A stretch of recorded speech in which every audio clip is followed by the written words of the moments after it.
Hello दोस्तों। आज हम लोग एक कहानी सुनेंगे धर्म बुद्धि और पाप बुद्धि के बारे में। एक समय की बात है। धर्म बुद्धि और पाप बुद्धि नाम के दो दोस्त थे। पाप बुद्धि धूर्त था और वह अपनी आजीविका कमाने में असमर्थ था। वह धर्म बुद्धि से बहुत ईर्ष्या करता था और धर्म बुद्धि एक सीधा साधा मेहनती व्यापारी था। एक दिन पाप बुद्धि धर्म बुद्धि से मिलने गया और उससे बोला, दोस्त, चलो शहर चलते हैं और खूब सारा धन कमाते हैं।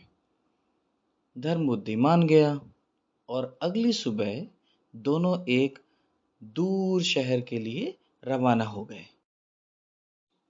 धर्म बुद्धि के कारण उन दोनों को काम मिल गया। उन दोनों ने कुछ वक्त में बहुत धन कमाया। दोनों ने फिर वापस गांव जाने का फैसला किया। गांव की तरफ यात्रा करते वक्त पाप बुद्धि बोला, इतना सारा धन लेकर हमें ये लंबी यात्रा नहीं करनी चाहिए। अगर रास्ते में हमें कोई लुटेरा मिल गया तो? धर्म बुद्धि को पाप बुद्धि का प्रस्ताव पसंद आया और फिर दोनों ने अपनी अपनी बचत का आधा हिस्सा एक बड़े से पेड़ के कोटर में गाड़ दिया और उसके बाद दोनों अपने अपने घर आ गए। कुछ दिनों के बाद पाप बुद्धि अकेला उस पेड़ के पास गया और सारा धन निकाल लिया। घर वापस आकर उसने सारा धन छिपा दिया। फिर वह धर्म बुद्धि से मिलने गया और उससे कहा, मुझे कुछ धन की जरूरत है। हमने जो धन छुपाया था वह वापस जाकर निकाल लेना चाहिए। दोनों उस पेड़ के पास गए पर उन्हें पेड़ का कोटर खाली मिला। पाप बुद्धि ने धर्म बुद्धि पर धन चुराने का आरोप लगा दिया। धर्म बुद्धि बोला, मैं निर्दोष हूँ, मैंने कोई पैसे नहीं चुराए और मैं इस मामले के लिए गांव के बुजुर्गों के पास जाऊंगा। जब बुजुर्गों के पास ये मामला आया तो उन्होंने उस पेड़ के पास जाकर तहकीकात करने का निश्चय किया। पाप बुद्धि अपने पिता के पास गया और उन्हें पूरी घटना के बारे में बताया और फिर उसने अपने पिता से कहा, पिताजी, आप कृपया उस पेड़ की कोटर में छिप जाइए और पेड़ के इष्ट देवता बनकर मेरे पक्ष में गवाही दीजिए। पाप बुद्धि के पिता ने पहले तो मना कर दिया, परंतु पाप बुद्धि के बहुत कहने पर वह मान गए।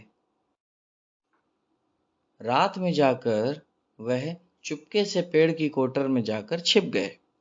अगली सुबह गांव वाले धर्म बुद्धि और पाप बुद्धि के साथ पेड़ के पास पहुंचे। तभी पेड़ के अंदर से आवाज आई, धर्म बुद्धि ने ही मेरे कोटर से पैसे निकाले हैं। मैं इस चोरी का गवाह हूँ। धर्म बुद्धि समझ गया कि यह पाप बुद्धि की कोई चाल है। उसने फटाफट कुछ सूखी लकड़ियां इकट्ठा करी और पेड़ के चारों तरफ लगाई और आग लगा दी। तो पाप बुद्धि के पिता डर कर पेड़ के कोटर से बाहर आ गए। तब सभी गांव वालों को पाप बुद्धि का षड्यंत्र समझ में आ गया। उन्होंने उससे धर्म बुद्धि का धर्म वापस करने को कहा और उन्होंने पाप बुद्धि और उसके पिता को गांव से बाहर निकाल दिया। इस कहानी से हमें यह नैतिक शिक्षा मिलती है कि हमें धूर्त लोगों से दूर रहना चाहिए, नहीं तो हमें घाटा उठाना पड़ सकता है और वो लोग हमें नुकसान पहुंचा सकते हैं। प्लीज़ चैनल को शेयर करें, लाइक करें और सब्सक्राइब करें। नमस्कार, बाय बाय।